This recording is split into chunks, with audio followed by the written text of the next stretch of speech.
Mwiriwe ugaruka muri mu gihugu cy'u Burundi, mwiriwe ugaruka muri mu gihugu cy'u Buholandi. Mu mazina nitwa Jean Seguin Karorero, nkaba n'inyambukira y'u Burundi mu gihugu cy'u Buholandi. Twongeye turabahaye kaze muri kiganiro twise turi kumwe twese turashoboye. Ego turashoboye kwigishanya ikirundi. Uno munsi turi bwige ibyo twita targeting marketing group. Mu kirundi ni ukuvuga gutoranyamwo abantu mukorana mu kazi kawe, ni ukuvuga gutoranyamwo abantu bafise meme vision nk'izi wawe, bafise ibitekerezo nka wewe. Burya ushaka gukorana n'abantu mu kazi kiwawe ubanza kwanza ugacaguramwo abantu bafise ibitekerezo bimeze nk'ivyiwawe, abo muzokorana neza kuko mwumvikana. Alors icya kabiri, gutoranyamwo abazogushorera ibyashara by'iwawe, ni ukuvuga muri icyo gihe uratoranyamwo abantu osi bazogushorera ibyashara by'iwawe.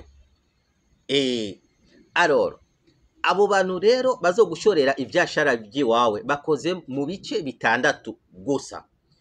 Igice cya mbere nicyo twita ethnic target.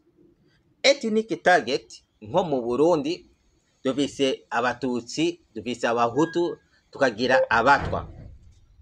Alors wewe urashoboye kuba ufise ivyashara ukaraba je ibi vyashara by'iwanje malgré yuko ndi umuhutu ni ariko abakiriya je ntoyemwo n'abatutsi. Muri ico gihe ucukora ivyashara byenteresa abatutsi muri ico gihe kuko kubera iki? Kubera bakuzanira inoti. Alors urashoboye kuba uri umututsi ukaba ufise ivyashara ubona yuko byenteresa abahutu gusa. Muri ico gihe ugerageza ugakora ibishoboka byose kugira ivyashara by'iwawe bize binezerezwe n'abo bahutu.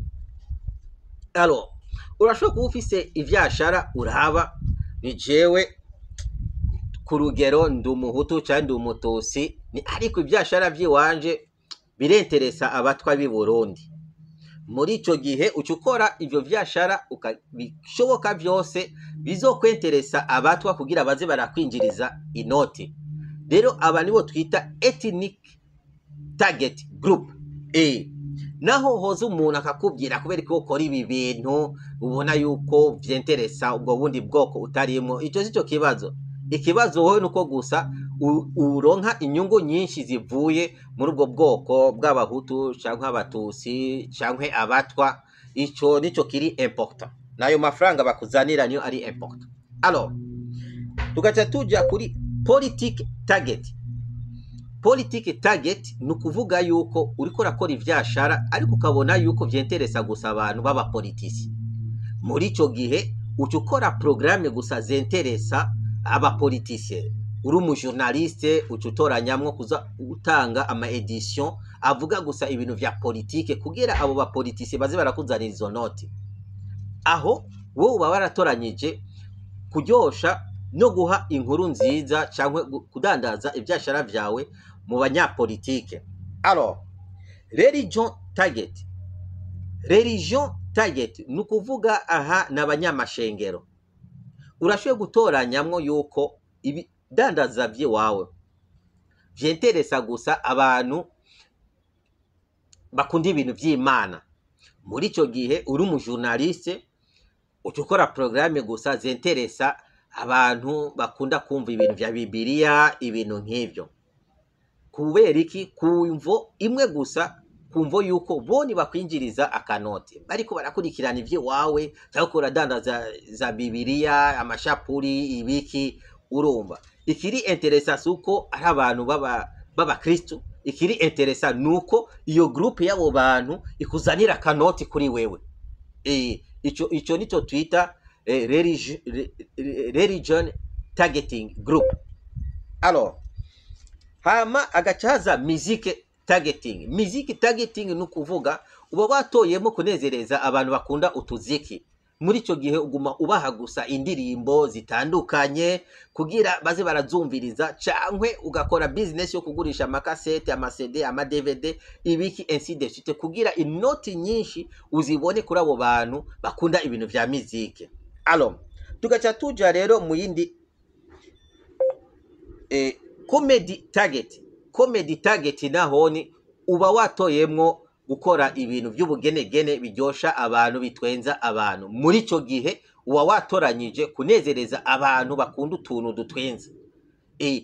Ikibazo suko abo bantu bakunda gutwenga, ikibazo nuko wewe ukeneye amafaranga kuri aba bantu bakunda utuntu tutugenegene dutwenza. Niyo nayoni ni group targeting marketing ivuye mu bintu byo gutwenza. Alors igikurikira ari nacyo cyanyuma ni multiple target nukuvuga umuntu aba yatoranyije gukora ibintu byinshi vyiza kandi biryosha abantu bose. Nukuvuga ufise programa zidahagaze kuri groupe ethnique religion oya ibintu biryosha abanyamadini abanyapoliticien abanyaki byose ukabikora. Uno musi ukoze muzike ejo ugakora programe ya football ejo ugakora programe yiki. Donc uba uri multi nukuvuga umuntu afise target marketing yo kwinjiza amafaranga avuye ku mpande zose. Muri icyo gihe bamwita multi target group person. Urumva rero wewe wa mujene uri mu gihugu cyacu cy'u Burundi ushaka gutera imbere uzumenye gutoranamwo abantu donc abakiriya biwawe. Abo bakiriya biwawe uko batoranyijemwo bugihe ubironkeramwo inyungu nihaze hagire umuntu numwe aguvuna ingohe cankwe agutesha umwanya mu majambo nido atandukanye. Kuko ikikuru ngaha nuko abo wowe watoranyijemwo bakwinjiriza inoti. Kandi le succès nta wundi muntu ayizana. Le succès izananye nabo bantu nyene bitaho utugenegene twiwawe, bitaho business yiwawe. Business marketing yiwawe iri très important. Urashobora no kuba ukora akazi kwa prostitution kugira peut-être watoyemwo kuryosha abagabo mu buryo bwo kwitanga mu umubiri wiwawe. Nabyo ni si bibi uko ariko kose wabitoyemo niba ari byo bigutunze ni sawa. Iyo ni groupe marketing yiwawe. Kandi ntihagire n'umuntu numwe agukura muri groupe marketing yiwawe bugihe we atarimwo ashaka kukumena amatwi. Uzumwihanakize mubwire ni jewe ibyo utekereza sibyo je ndimwo. Jewe gusanga mpagaze mu gutera imbere, kandi mu gutera imbere ni noti uraba, nta kindi. Gutera imbere no kuvuga inoti zinjiye kuri wewe. Urakoze cyane uwo wakurikiranye iki kiganiro. Imana niguhezagire udutoranye groupe targeting yiwawe hanyuma uzuyikorereko gushikaho le succès izo kubako. Imana niguhezagire uwo wakurikiranye iki kiganiro. Tukaba tunagusaba fyonda subscribe kuri chaîne ya Sigin TV kugira ido nido tuze turiga utuntu twinshi tuvuye mu bumenyi Sigin yahawe n'Imana. Murakoze cyane, merci.